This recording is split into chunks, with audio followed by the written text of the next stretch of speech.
Okay, अस्सलाम वालेकुम and welcome back to MBBS zone. आज का जो हमारा टॉपिक है वो हम पढ़ेंगे first week of development of human. इसमें हम इसको मैं डिफरेंट पार्ट्स में डिवाइड कर दूँगी। अच्छा, तो ये जो है ना, ये डिफरेंट पार्ट्स में डिवाइडेड होगा। तो आज हम पढ़ेंगे ओवेरियन साइकिल से लेके ओव्यूलेशन तक क्या होता है। तो सबसे पहले ये तो हमें पता है कि प्यूबर्टी के वक्त जो होती है ना, वो मंथली साइकिल स्टार्ट हो जाती है, जिसको हम ओवेरियन साइकिल कहते हैं। और ये ओवेरियन साइकिल जो होती है ये 28 डेज़ की होती है। इसमें होता है ये है कि जो हमारा हाइपोथैलेमस होता है ना, वो हमारे पास गोनेडोट्रोपिन रिलीजिंग हार्मोन रिलीज़ करता है। ये जो गोनेडोट्रोपिन रिलीजिंग हार्मोन है, ये जाके हमारे पास एक्ट करता है एंटीरियर जो पिट्यूटरी होता है ना, पिट्यूटरी के एंटीरियर लोब पे, और वहाँ से हमारे पास एफएसएच और एलएच निकलता है। अब ये जो एफएसएच होता है फॉलिकल स्टिमुलेटिंग हार्मोन और एलएच होता है ल्यूटिनाइजिंग हार्मोन।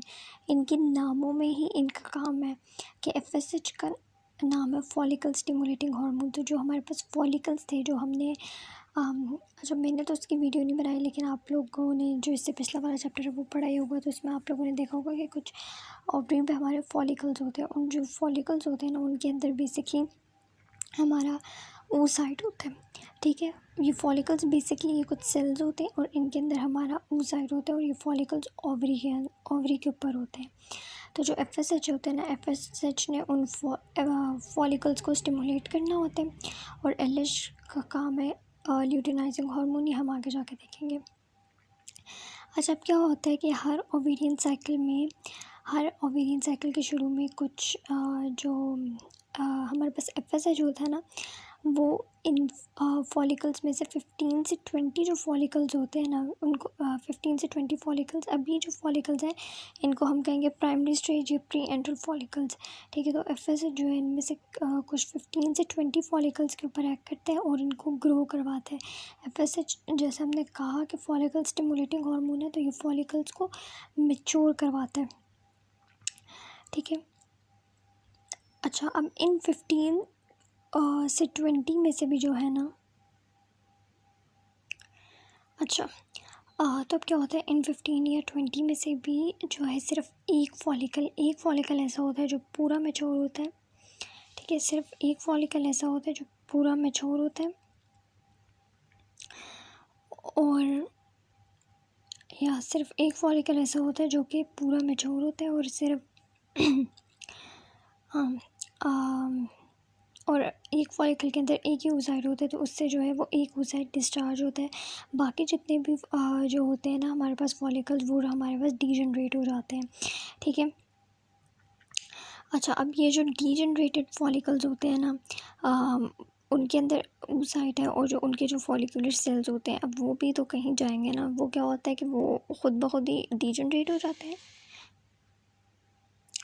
हाँ, तो देखिए, हम जैसे फॉर एग्ज़ाम्पल हम सपोज़ करते हैं कि 20 फॉलिकल्स जो थे वो उनको जो है ना वो एफएसएच उनके ऊपर एक्ट किया था।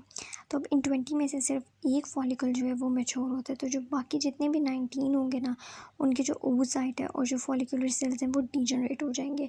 और अब जब वो डीजनरेट हो जाएंगे तो उसकी जो जगह है ना, उसकी जगह पे एक कनेक्टिव टिश्यू आ जाएगा। ठीक है, ओवरी के ऊपर होते हैं ये फॉलिकल्स। जब वो फॉलिकल्स चले जाएंगे तो उनके ऊपर जो है एक कनेक्टिव टिश्यू आ जाएगा, और उस स्ट्रक्चर को हम कहते हैं कॉर्पस एट्रेटिकम। ये जो टर्म है ये आपने याद रखनी, क्योंकि आगे अभी बहुत ज़्यादा कॉर्पसेस आएंगे।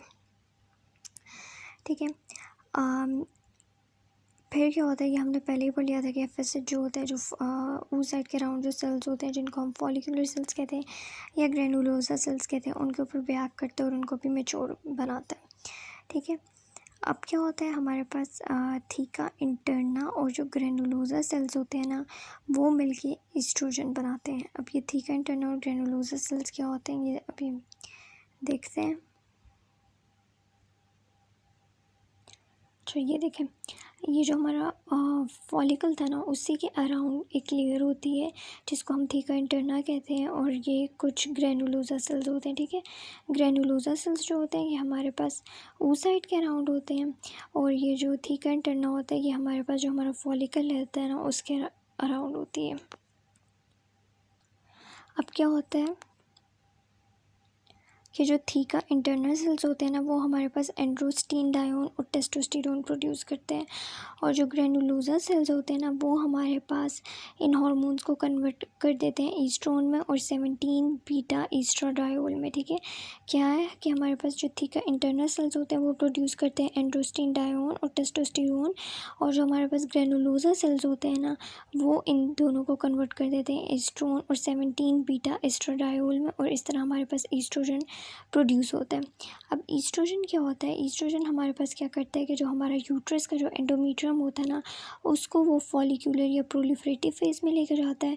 जो हमारे पास सर्वाइकल म्यूकस होता है उसको वो थिन करता है, पिट्यूटरी के ऊपर एक्ट करता है ताकि एलएच जो है वो और ज़्यादा सिक्रीट हो। ठीक है। अच्छा, अब मिड साइकिल में क्या होता है कि मिड साइकिल में ऑलमोस्ट 14 डे पे हमारे पास एक एलएच सर्ज होती है। ठीक है, इन सारी कंडीशंस की वजह से जो है एलएच जो होता है वो हमारे पास ज़्यादा होता है। अब एलएच क्या करता है?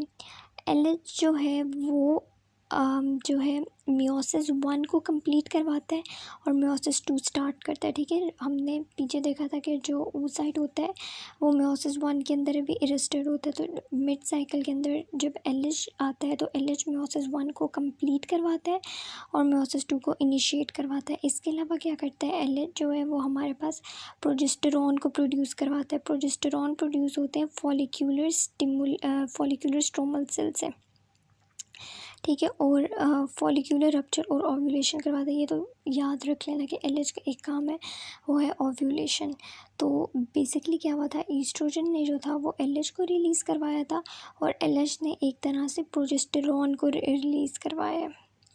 ठीक है, फिर हमारे पास आगे क्या होता है? ओव्यूलेशन होती है। ओव्यूलेशन में क्या होता है कि ओव्यूलेशन से पहले एफएसएच और एलएच जो आए हुए थे हमारे पास, वो क्या करवाते हैं? ये वो जो हमारे पास फॉलिकल था उसको जो है वो मैच्योर करवाते हैं। जैसे जो हमने पहले पढ़ा था कि एफएसएच जो है 15 से 20 फॉलिकल्स को लेता है और उनमें से जो एक फॉलिकल को वो मैच्योर करवाना था, वो ये वाला है, वो बड़ा होके बन जाता है मैच्योर या वेसिकुलर ग्रेवियन फॉलिकल।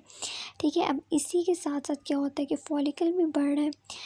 ठीक है, तो जब जैसे जैसे फॉलिकल बढ़ रहा है वैसे वैसे जो है वो एलएच ज़्यादा हो रहा है। फॉलिकल बढ़ रहा है,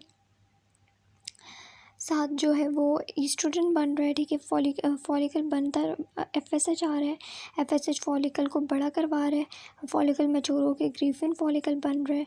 साथ साथ जो है वो उसका जो थीका इंटरनल ग्रेनुलोसा सेल्स हैं उससे ईस्ट्रोजन आ रहा है। ईस्ट्रोजन जो है वो एलएच रिलीज़ करवा रहा है। अब एलएच जो है वो इस तरह 14 डेज़ पे जो है वो ज़्यादा हो जाएगा, ज़्यादा हो जाता है। और एलएच क्या करता है? एलएच के हमने ऊपर काम पढ़े, वो क्या करेगा? मियोसिस 1 को कंप्लीट करवा देगा और मियोसिस 2 को ना इनिशिएट करवा देगा। लेकिन जो oocyte है वो उसकी मियोसिस 2 कंप्लीट नहीं होगी, बल्कि वो मियोसिस 2 की जो मेटाफेज होता है ना उसके अंदर अरेस्ट हो जाएगा ओव्यूलेशन से 3 आवर्स पहले। ठीक है, जो हमारे पास oocyte है वो ओव्यूलेशन से 3 आवर्स पहले मियोसिस 2 के मेटाफेज में अरेस्ट हो जाएगा। This is very important point और ये आपको याद होना चाहिए। इसी उसमें क्या होता है कि ओवरी के अंदर जो है वो एलएच की वजह से ओवरी के अंदर कुछ चेंजेस आने लग जाती हैं। उसके अंदर ना स्टिग्मा ओवरी जो है, ओवरी के जहाँ पर फॉलिकल है, जिस फॉलिकल ने हमारे पास एक ही फॉलिकल था जिसने हमारे पास oocyte को रिलीज़ करवाना है, वहाँ पर ना एक स्टिग्मा बन जाएगा। ठीक है, और एलएच जो है वो कोलेजनीज एक्टिविटी को ज़्यादा कर देता है। ठीक है, जितने भी कोलेजन फाइबर्स होते हैं वो सारे डाइजेस्ट होने लग जाते हैं। फिर प्रोस्टाग्लैंडिन्स आ जाते हैं। प्रोस्टाग्लैंडिन का काम क्या होता है कि उन्होंने कॉन्ट्रैक्शंस करवानी होती हैं। ठीक है, ये भी एलएच की वजह से होता है। एलएच की वजह से प्रोस्टाग्लैंडिन्स आते हैं। एलएच की वजह से जो है ये, अगर आप ये जो ऊपर जो चीज़ें लिखी हुई हैं ना एलएच वाली, ये याद कर लेना तो आपको सब कुछ याद हो जाएगा। ठीक है, तो इसमें ओव्यूलेशन में हमारे पास क्या हुआ कि एलएच की वजह से एक तो जो है वो हमारे पास मियोसिस 1 कंप्लीट होगी, मियोसिस 2 शुरू होगी, अरेस्ट हो गई, ओवरी जो है वो चेंज होना शुरू होगी जहाँ पर जो है फॉलिकल है जिसने ओव्यूलेट करना है। ठीक है, कोलेजनेज आ गया, कोलेजनेज ने सारे कोलेजन फाइबर्स को डाइजेस्ट कर दिया। प्रोस्टाग्लैंडिन के लेवल ज़्यादा हो गए, प्रोस्टाग्लैंडिन ने जो है वो ओवरी के वॉल के अंदर जो मसल की कॉन्ट्रैक्शंस है वो ज़्यादा कर दी। अब इन कॉन्ट्रैक्शंस की वजह से क्या होगा कि एकदम से जो है वो हमारा फॉलिकल बर्स्ट हो जाएगा और oocyte निकल जाएगा, जिसको हम कहते हैं ओव्यूलेशन। और ओव्यूलेशन इस तरह हमारे पास LH की प्रेजेंस में हो जाएगी ऑलमोस्ट एट 14 डे। अच्छा, अब जब ओव्यूलेशन हो जाएगी ना, तो कुछ हमारे पास क्यूमुलस ओफोरस सेल्स होते हैं। ये क्यूमुलस ओफोरस सेल्स जो होते हैं ना, वो oocyte के अराउंड होते हैं। ये जो क्यूमुलस ओफोरस सेल्स हैं, ये अपने आप को रीअरेंज करेंगे जोना पैलेसिडा के अराउंड, और फिर हम इनको कह देंगे कोरोना रेडिएटा। ये देखें यहाँ पर, ये हमारे पास ओव्यूलेट हुआ। ये जो क्यूमुलस ओफोरस सेल्स हैं, ये अपने आप को थोड़ा रीअरेंज करेंगे जोना पैलेसिडा के अराउंड, और फिर हम इनको कह देंगे कोरोना रेडिएटा। तो बेसिकली आप ये याद रखिए कि जब ओव्यूलेशन होती है तो जो क्यूमुलस ओफोरस सेल्स होंगे ना, वो कन्वर्ट हो जाएंगे कोरोना रेडिएटा में। ठीक है, दिस इज़ फॉर पार्ट 1। अब बाकी वीडियो जो है, बाकी topics I will be sharing in other parts. Thank you so much for watching.